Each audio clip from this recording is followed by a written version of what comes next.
안녕하십니까? 어제 하나님께서 우리 기도대로 말씀의 큰 은혜를 가을 수양 가운데 말씀의 큰 은혜를 주시고 또 안전하게 지켜주시고 또 좋은 날씨 주셔서 감사합니다. 오늘 말씀은 요한복음 19장 1절에서 42절입니다. 말씀 제목은 다 이루었다입니다. 요절 19장 30절을 같이 읽겠습니다. 19장 30절입니다. 네, 읽겠습니다. 시작. 예수께서 신 포도주를 받으신 후에 이르시되 다 이루었다 하시고 머리를 숙이니 영혼이 떠나가시니라. 네, 기도하겠습니다. 은혜로우신 주님, 어제 가을 수양회 가운데 함께 하시고 많은 은혜를 주신 것을 감사합니다. 이 시간 저희가 성부, 성자, 성령 삼위 하나님을 예배하기 위해서 이렇게 모였습니다.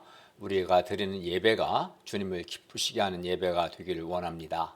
또 한 주간에 우리의 많은 죄와 허물들을 예수님께서 십자가에서 흘린 피로 용서해 주시고 우리 마음을 새롭게 해주시고 또 이 시간 말씀으로 우리에게 은혜와 복을 주시옵소서. 예수님의 이름으로 기도하였습니다. 아멘.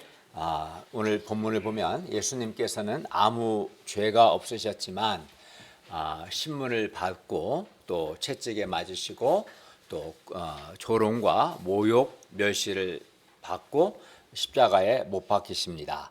그리고 예수님은 십자가에서 다 이루었다 말씀하시고 이제 죽습니다. 아무 죄 없으신 예수님께서 왜 죄가 없는데도 왜 십자가에 못 박혀 죽으신 것일까요? 그리고 예수님께서 다 이루었다 말씀하셨는데 이 말씀의 의미가 무엇입니까? 오늘 말씀을 통해서 예수님의 십자가의 죽으심의 은혜가 우리에게 충만하기를 기도합니다. 제1장 십자가에 못 박히신 예수님 1절에서 22절 말씀입니다. 1절을 보십시오. 이에 빌라도가 예수님을 데려다가 채찍질했습니다. 십자가 처형에 앞서서 행해진 이 채찍질은 가죽끈에 날카로운 쇠덩이나 뼈 조각을 달아 만든 채찍을 사용했습니다. 그래서 채찍에 맞으면 피가 튀기고 살점이 떨어져 나갔다고 합니다. 또 채찍에 맞다가 갈비뼈가 부러지고 내장이 파열되어 죽는 경우도 많았다고 합니다. 그러니까 굉장히 무서운 채찍이죠. 그런데 예수님께서는 이런 무서운 채찍을 맞으셨습니다. 2, 3절을 보십시오. 군인들이 가시나무로 관을 엮어 예수님의 머리에 씌우고 자색 옷을 입히고 앞에 가서 말합니다. 유대인의 왕이여 평안할지어다. 그리고 그들은 손으로 예수님을 때렸습니다.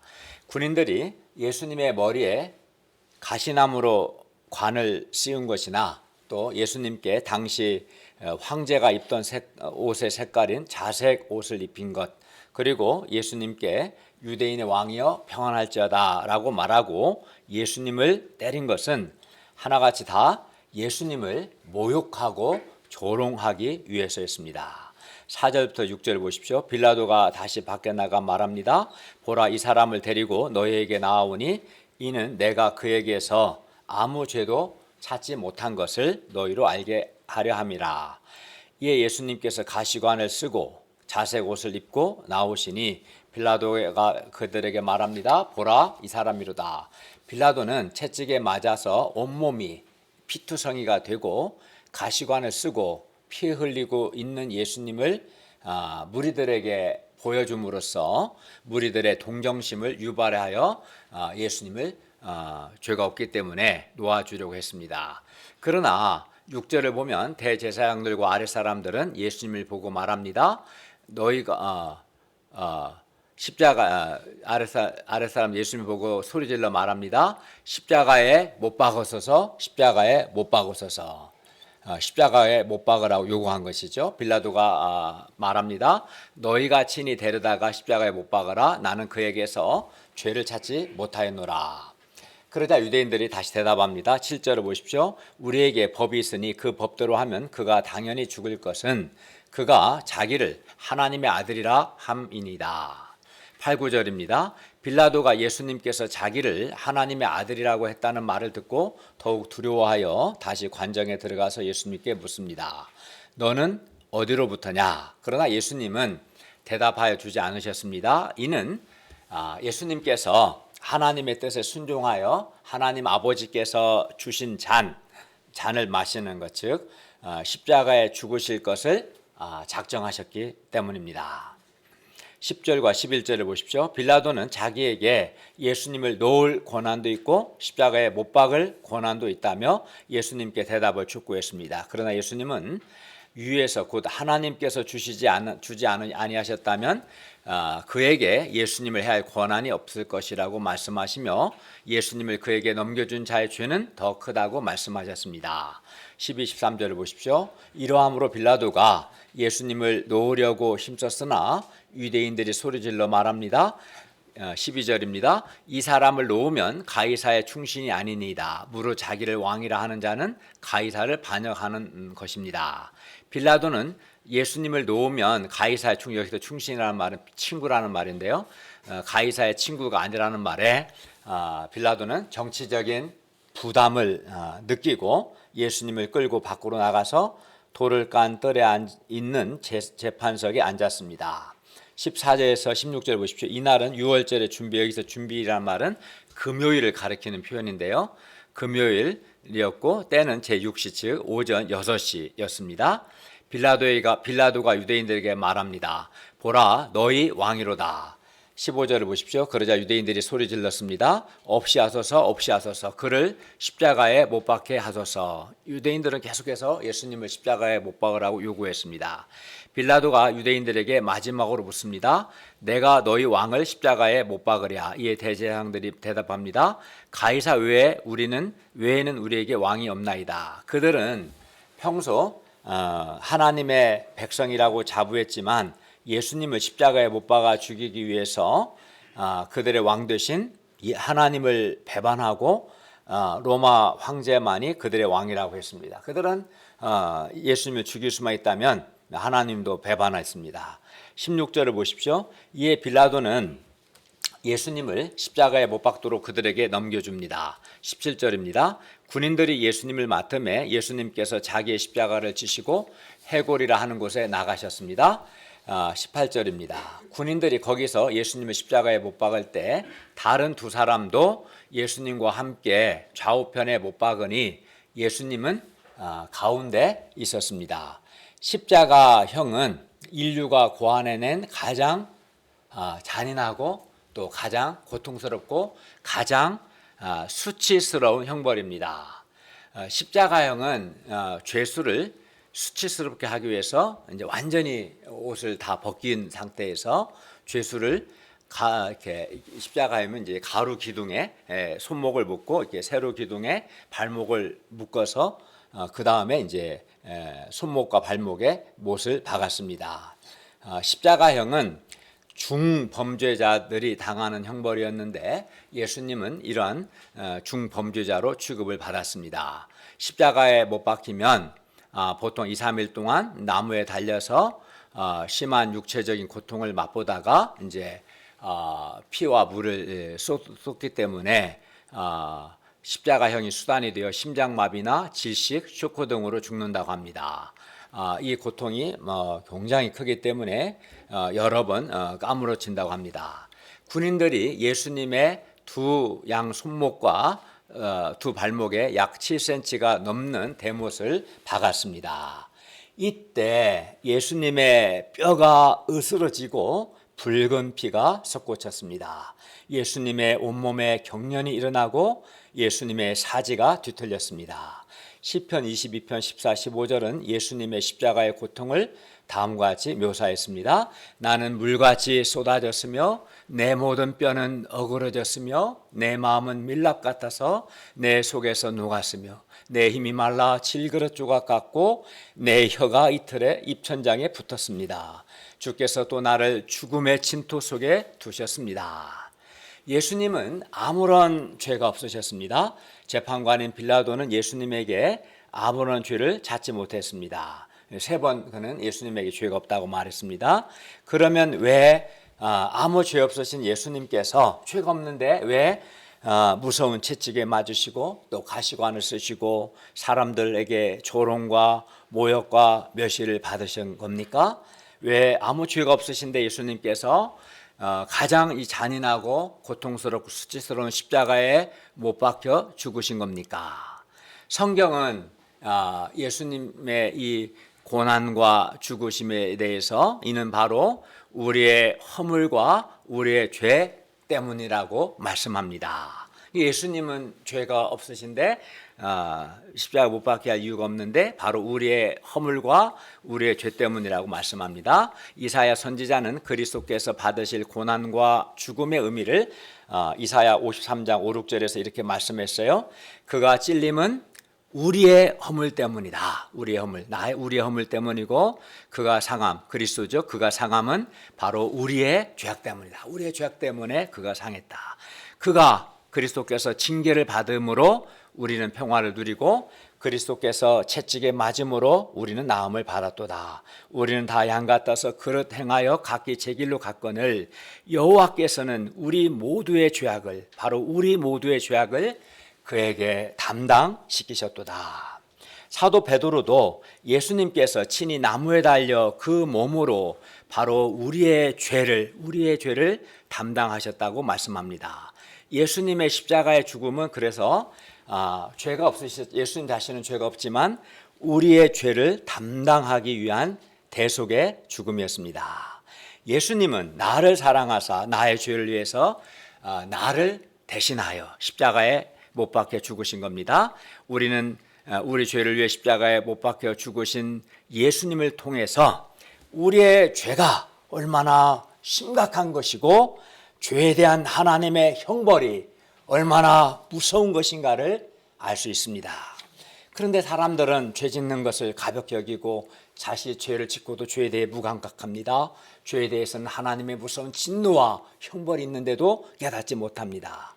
성경은 말씀합니다. 주의 삭은 사망이요 인간은 범죄한 결과 단 한 사람도 애 없이 모든 인간이 죄를 지었기 때문에 지금까지 죽었습니다. 그리고 한 번 죽는 것은 사람에게 정해진 것이고 죽은 후에는 심판이 있습니다. 죄에 대한 하나님의 심판은 불과 유황으로 타는 못에 던져져 세세토록 밤낮 괴로움을 받는 것입니다. 이처럼 죄에는 하나님의 무서운 저주와 형벌이 있습니다. 심판이 있습니다. 죄를 범한 인간은 하나님의 진노 아래 있고 하나님의 심판을 받아야 합니다. 그런데 어떤 사람들은 자신은 죄가 없고 따라서 죄인이 아니라고 착각합니다. 그러나 로마서 3장 9, 10절은 모든 사람이 다 죄 아래 있으며 의인은 없나니 하나도 없다라고 말씀합니다. 요한일서 1장 8절 역시 만일 우리가 죄가 없다고 말하면 스스로 속이고 또 진리가 우리 속에 있지 아니할 것이요 라고 말씀합니다.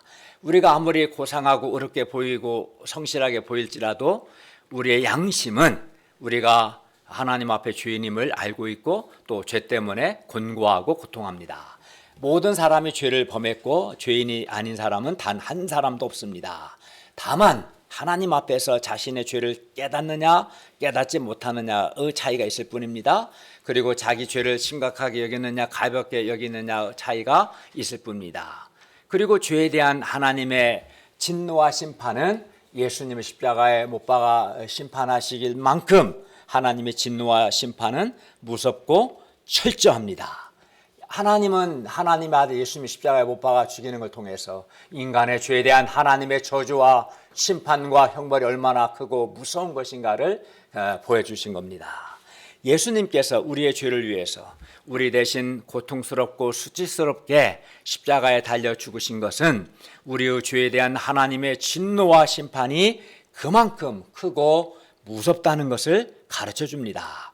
예수님께서 못 박히신 그 십자가에 범죄한 내가 못 박혀야 했습니다. 우리는 하나님을 알되 하나님을 영화롭게도 않고 감사치 않았습니다. 오히려 교만해져서 하나님이 어디 있느냐고 반발하고 또 하나님을 대적했습니다. 정욕과 음란으로 자신을 더럽게 하고 미움과 분노, 시기심으로 다른 사람을 괴롭혔습니다. 이기심과 무정함으로 자기 욕심을 채우고 돈을 우상 숭배하며 쾌락의 종이 되었습니다. 우리는 우리의 은밀한 정욕과 음란의 죄에 대해서 우리가 조롱과 수치를 당해야 했습니다. 우리가 범한 온갖 죄악들로 인해서 우리가 채찍을 맞아야 했었고, 하나님께 대한 우리의 반역과 불순종, 교만, 불신의 죄로 인해서 우리는 하나님의 진노와 저주를 받고 우리가 십자가에 못 박혀야 했습니다. 그런데 예수님께서 이러한 나의 죄를 위해서 나를 대신하여 채찍에 맞으셨고, 나를 대신하여 조롱과 수치를 당하셨고, 나를 대신하여 하나님의 진노와 저주를 받고 십자가에 못 박히신 겁니다. 그러면 예수님은 아무 죄가 없는데 왜 나를 대신하여 조롱받고 고난받고 십자가에 못 박혀 죽으신 겁니까? 이는 하나님께서 우리를 사랑하셨기 때문입니다. 로마서 5장 8절은 말합니다. 우리가 아직 죄인 되었을 때 그리스도께서 우리를 위하여 죽으심으로 하나님께서 우리에 대한 자기의 사랑을 확증하셨느니라. 확실한 증거로 보여주셨다. 그래서 하나님은 사랑이시다라고 말하고 있는 겁니다. 하나님은 우리를 사랑하심으로 우리 죄를 예수님께 담당시키셨습니다. 예수님은 나를 사랑하사 나의 죄를 위해서 나를 대신하여 십자가에 죽으신 겁니다. 나의 죄를 위해서 나를 대신하여 예수님께서 십자가에서 죽으신 겁니다. 이 시간 우리가 하나님 앞에서 죄인으로서 자기를 발견하고 예수님께 나아가서 예수님, 제가 죄인입니다. 예수님께서 나의 많은 죄 때문에 나를 대신하여 십자가에 못 박혀 죽으신 은혜를 감사합니다 라고 고백할 수 있기를 바랍니다. 19, 20절을 보십시오. 빌라도가 패를 써서 십자가 위에 붙이니 그 패에는 나사렛 예수 유대인의 왕, 즉 나사렛 예수가 유대인의 왕이다 라고 기록되었습니다. 예수님께서 못 박히신 곳이 성에서 가까운 곳으로 많은 유대인이 이 패를 읽는데 히브리와 로마와 헬라말로 기록되었습니다. 히브리어는 아마도 그 당시 유대인들이 생활 중에 쓰던 아람어를 가리켰을 겁니다. 로마어는 당시 군사 및 행정 용어로 사용되던 라틴어입니다. 헬라어는 당시 문화와 상업 용도로 사용되던 말입니다. 이 세 나라는 결국 이 히브리어, 로마어 또 헬라어 이 세 나라는 결국 온 세상 만민을 가리킵니다. 빌라도가 이 세 나라 말로 죄목을 썼다는 것은 예수님이 온 세상 만민의 왕이심을 보여줍니다. 21절과 22절을 보십시오. 유대인의 대제사장들이 요구합니다. 유대인의 왕이라 쓰지 말고 자칭 유대인의 왕이라 쓰라. 그러나 빌라도는 내가 쓸 것을 썼다고 말하므로 유대인의 대제사장들의 요구를 거절했습니다.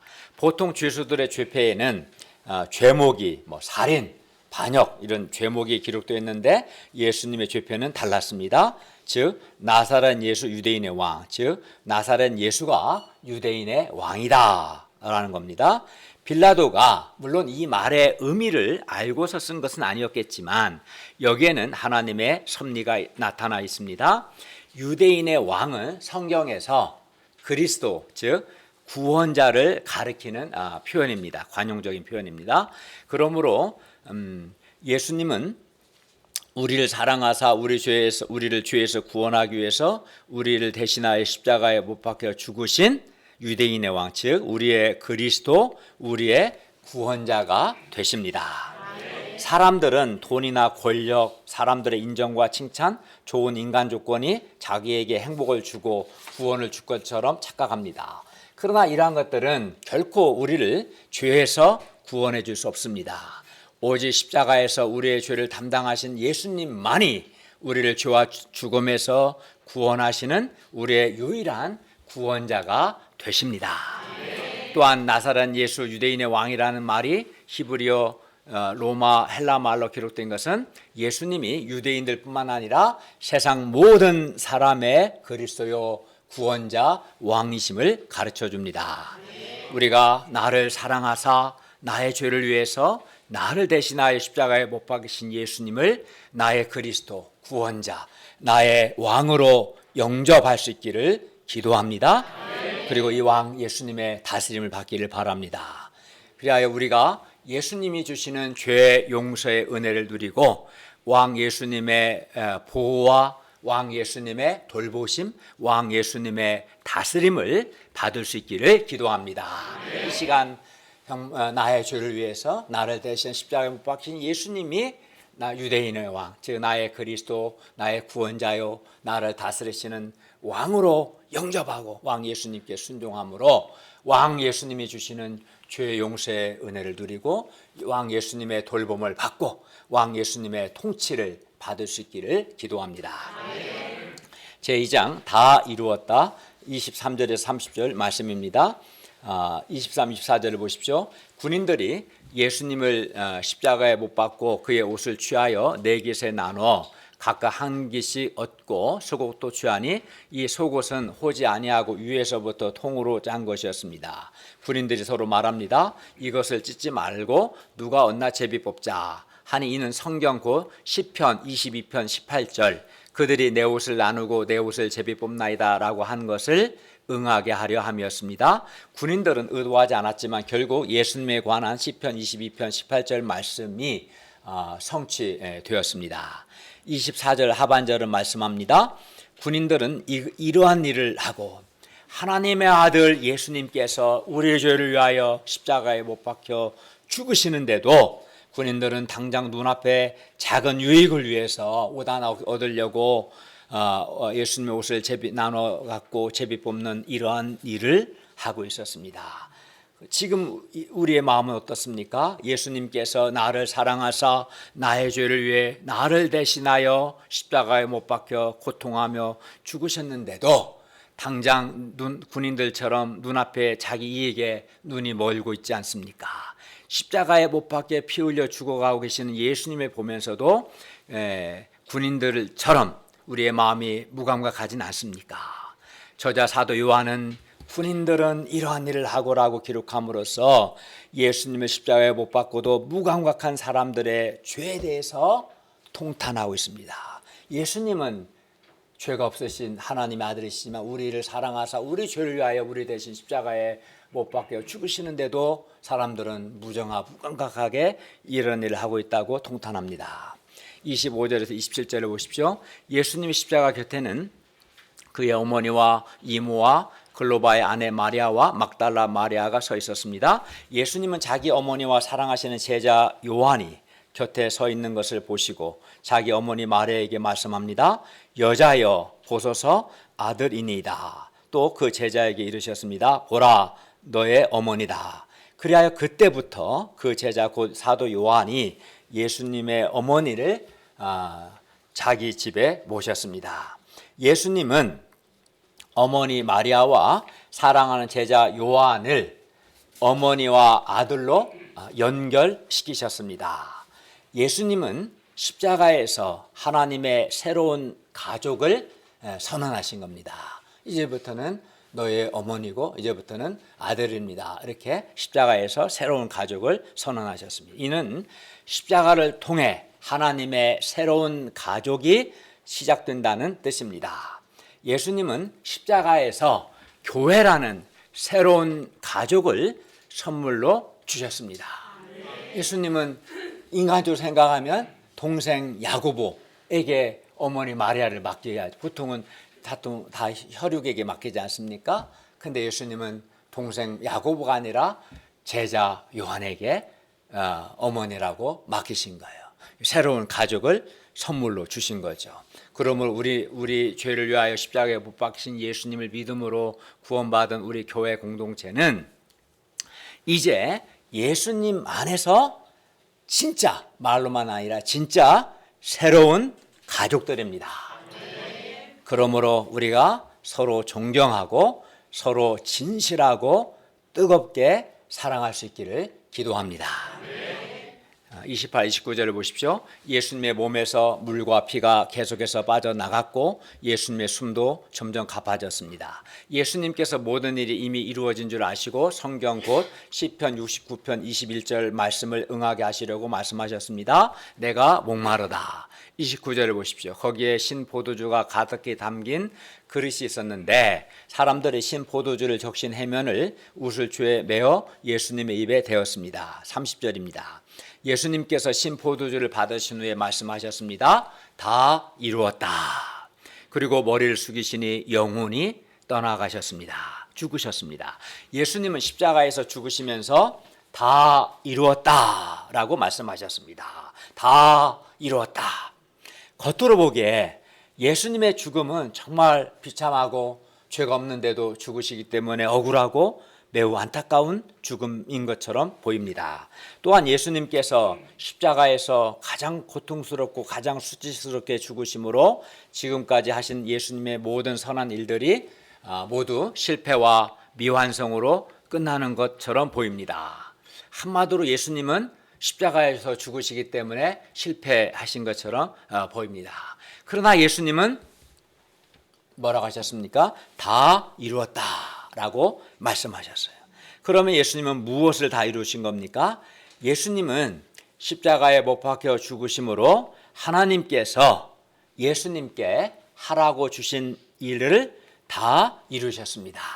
특히 우리의 구원을 완성하셨습니다. 예수님은 구원을 100% 이루셨습니다. 예수님은 십자가에서 우리의 죄를 위해 죽으심으로 단 한 번에 예수님을 믿는 우리의 과거, 현재, 미래의 모든 죄를 다 대속하셨습니다. 즉, 다 갚으셨습니다.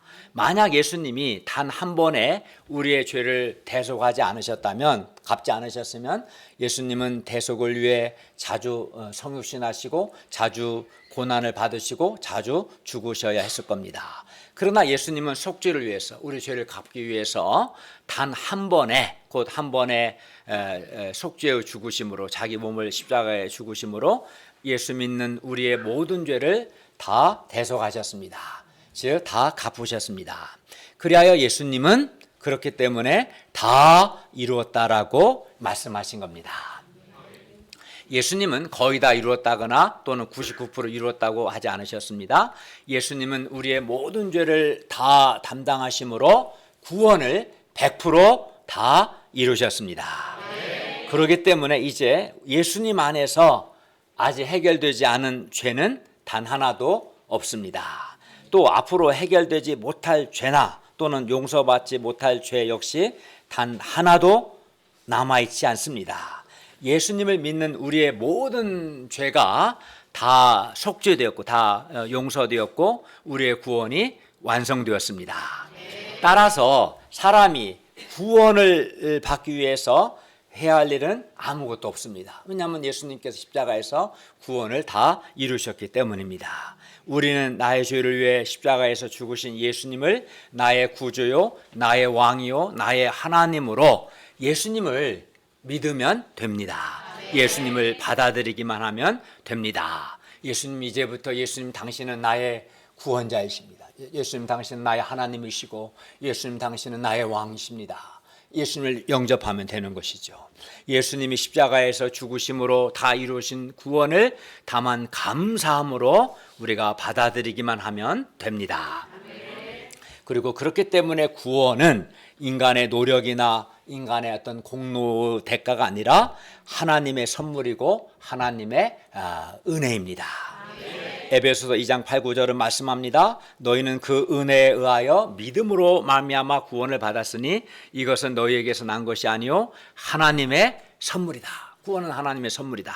행위에서 난 것이 아닌 이는 누구든지 자랑하지 못하게 함이라. 구원은 사람의 행위나 노력으로 얻을 수 있는 것이 아닙니다. 구원은 오직 하나님의 은혜요 하나님의 선물입니다. 우리가 나의 죄를 위하여 십자가에 죽으심으로 구원을 완성하신 예수님을 믿고 나의 죄와 허물을 회개할 때, 예수님을 영접하고 회개할 때 우리는 완전한 구원을 얻습니다. 그래서 신자는 오직 믿음으로 오직 은혜로 살아가는 사람들입니다. 그래서 신자는 자기를 자랑하지 않습니다. 오직 감사할 뿐이죠. 우리는 사람들 앞에서 나의 죄와 허물이 드러날 때 다른 사람이 나를 판단하거나 정죄하지 않을까 근심하고 두려워할 때가 있습니다. 그러나 우리가 예수님을 믿음으로 구원을 다 이루신 예수님을 믿음으로 진실하게 우리의 죄와 허물을 회개하면 예수님은 다 이루었다 말씀하시고 십자가의 완전한 구원, 완전한 용서, 완전한 사랑으로 우리에게 응답하십니다. 그러니까 우리가 예수님을 믿고 진실하게 회개하면 되는 것이죠. 신자의 삶은 나를 사랑하사 나의 죄를 위해 나를 대신하여, 내가 사실 십자가에 못 박혀 죽어야 하는데 나를 대신하여 십자가에 못 박혀 죽으신 예수님을 믿음으로 사는 것이 신자의 삶이고, 예수님의 십자가의 은혜와 공로를 의지하여 사는 것입니다. 우리가 십자가에서 나의 모든 죄를 담당하시고 나의 구원을 완성하신 예수님을 믿음으로 살 수 있기를 바랍니다. 우리를 사랑하사 우리 죄를 위해 우리를 십자가에 못 박혀 죽으심으로 우리의 구원을 다 이루신 예수님께 우리가 평생 감사하고 예수님을 찬송하고 은혜를 감당할 수 있기를 바랍니다. 31절부터 33절을 보십시오. 이날은 준비일, 곧 여기서 준비일은 금요일을 가리킵니다. 유대인들은 그 안식일이 토요일이 안식일이었으니까 예수님은 금요일 날 죽으시죠. 그 안식일이 6월절 주간의 안식일이었기 때문에 큰 날이므로 안식일에 시체를 십자가에 두지 아니하려 빌라도에게 그들의 다리를 꺾어 시체를 치워달라고 했습니다. 유대인들의 시간 개념은 이제 가령 토요일이 안식일인데, 안식일은 금요일 해질 때부터 토요일 해지기 전까지가 이제 토요일 안식이래요. 그러니까 해가 지면 6시가 되면 이제 안식이 시작되기 전에 되기 때문에 예수님이 오후 3시에 죽으셨기 때문에 딱 3시간 안에 시체를 빨리 치워달라고 요구한 것이죠. 군인들이 가서 예수님과 함께 못 박힌 첫째 사람과 또 그 다른 사람의 다리를 꺾고 예수님께 이르러서는 이미 죽으신 것을 보고 다리를 꺾지 아니하였습니다. 이런 표현을 보면 생각해 보세요. 그 자리에 그 현장이 있지 않았다면 이걸 어떻게 구체적으로 다 기록할 수 있겠어요? 그죠? 예수님이 중앙에 십자가에 못 박히셨고 좌우에 다른 또 죄수가 못 박혔는데, 그 죄수는 아직 죽지 않았기 때문에 다리를 꺾어서 빨리 죽게 했는데 예수님은 이미 죽으셨기 때문에 그럴 필요가 없었다. 이런 성경의 말씀들을 보면 그 현장에 있지 않았으면 도저히 알 수 없는 내용들이죠. 그래서 우리가 하나님의 말씀을 더욱 신뢰할 수 있는 겁니다. 34절을 보십시오. 그중 한 군인이 창으로 옆구리를 찌르니 그 피와 물이 나왔습니다. 굉장히 생생합니다. 표현들이. 예수님의 몸에서 피가 나왔다는 것은 예수님께서 우리 죄 용서를 위해서 피 흘리셨고 예수님의 죽으심으로 속죄가 완성되었다는 것을 의미합니다. 그리고 예수님의 몸에서 물이 나왔다는 것은 요한복음에서 물은 성령님을 가리키는 표현이기 때문에 장차 예수님께서 보내시는 보혜사 성령님께서 반드시 오신다는 것을 의미합니다. 35절 읽겠습니다. 시작.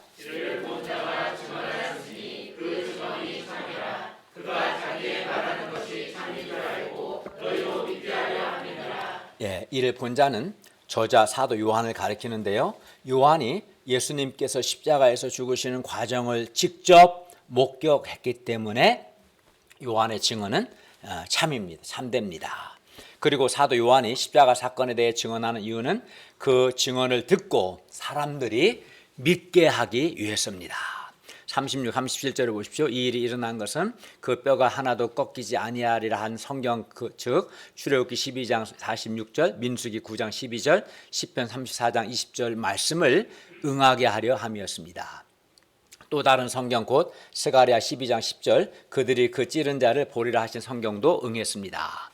38절을 보십시오. 아리마대 사람 요셉은 존경받는 공회원, 당시 공회, 다른 말 사내들이는 유대에서 최고 의사결정 기구였습니다. 이 공회원이요 예수님의 제자였으나 아리마대 사람 요셉은 유대인들이 두려워서 예수님의 제자라는 것을 숨기더니 예수님께서 십자가에 못 박혀 죽으시는 이 과정을 보면서 예수님께서 우리 죄를 위하여 죽으시는 것으로 인하여 요셉은 마음에 큰 은혜를 받고 이제 믿음이 담대하게 되었습니다. 그래야 이후에 공회원이라는 높은 신분을 이용하여 빌라도에게 예수님의 시체를 가져가기를 구하매 빌라도가 허락했고 이에 가서 예수님의 시체를 가져갔습니다. 39에 42절을 보십시오. 일찍이 예수님께 밤에 찾아왔던 니고데모는 요한복음 3장에서 배웠죠. 니고데모는 모략과 침향 섞은 것을 100리터라 약 34kg쯤 가지고 왔습니다. 굉장히 큰 비용입니다. 예수님께서 니고데모의 죄를 위해서 자기 목숨을 주셨기 때문에, 십자가에서 니고데모의 죄를 위하여 자기 목숨을 내어주셨기 때문에 모략과 침향 섞은 것 100리터라가 니고데모는 하나도 아깝지 않았습니다. 예수님께서 나의 죄를 위하여서 자기 목숨을 내어주신 것을 우리가 생각하면 주님께 드리는 것이 하나도 아깝지 않습니다. 오히려 그렇게라도 주님을 섬길 수 있는 것이 감사하죠. 주님께 대해 아까워 인색한 자는 주님께서 나의 죄를 위해서 자기 목숨을 내어주신 그 은혜를 모르기 때문에 그렇습니다. 주님께서 나를 사랑하사 십자가에서 자기 목숨을 내어주신 것을 깨닫는 사람은 그 은혜에 감사해서 무엇이라도 주님께 드리는 것에 대해서 아까워하지 않습니다. 이에 예수님의 시체를 가져다가 유대인의 장례 법대로 그 향품과 함께 세마포로 쌌습니다. 예수님께서 십자가에 못 박히신 곳에 동산이 있고 동산 안에 아직 사람을 장사한 일이 없는 새 무덤이 있었습니다. 이날은 유대인의 준비일이요, 또 금요일이란 말이죠. 또 무덤이 가까운 구로 예수님을 거기 아직 사람을 장사한 일이 없는 새 무덤에 두었습니다. 그런데 아리마대 사람 요셉과 니고데모 둘 다 공회원이었거든요. 이 두 사람은 이 아리마대 사람 요셉과 니고데모의 이러한 행동은 참으로 어려운 선택이었을 겁니다. 왜냐하면 당시 사회의 주류는 예수님을 거부하고 배척한, 아마 예수님께 적대적인 그 유대인들이 주류였고 예수 믿는 신자들은 비주류, 소수였기 때문입니다. 아리마대 사람 요셉과 니고데모는 당시 그 사회의 주류에서도 최상층을 차지하는 공회 의원이었습니다.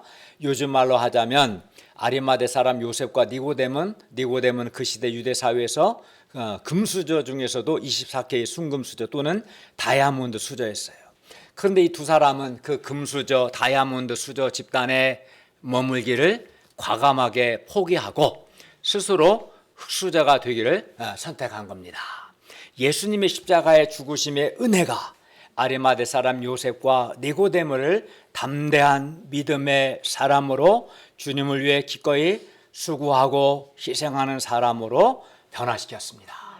예수님께서 나의 죄를 위해서 나를 대신하여 십자가에 못 박혀 주신 것을 믿는 사람은 이렇게 주님의 은혜에 감사해서 주님을 위해서 기꺼이 자신을 드리고자 하는 사람으로 변화됩니다.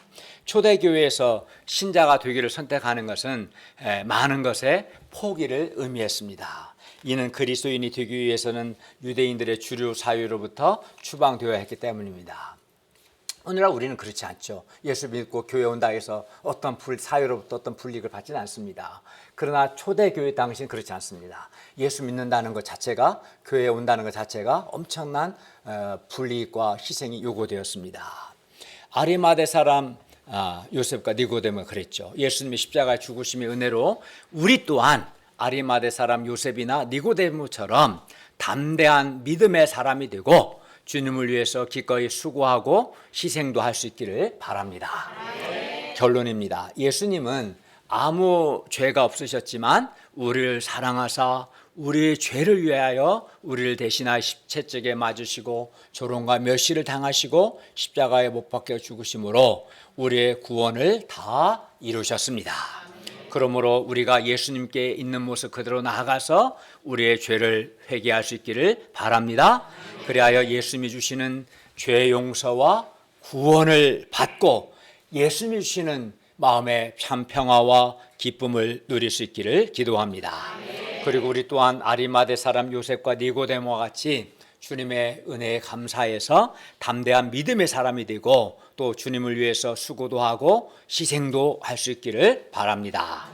그리고 예수님의 십자가를 통해 새 가족이 된 우리가 진실하고 뜨겁게 서로 사랑할 수 있기를 기도합니다.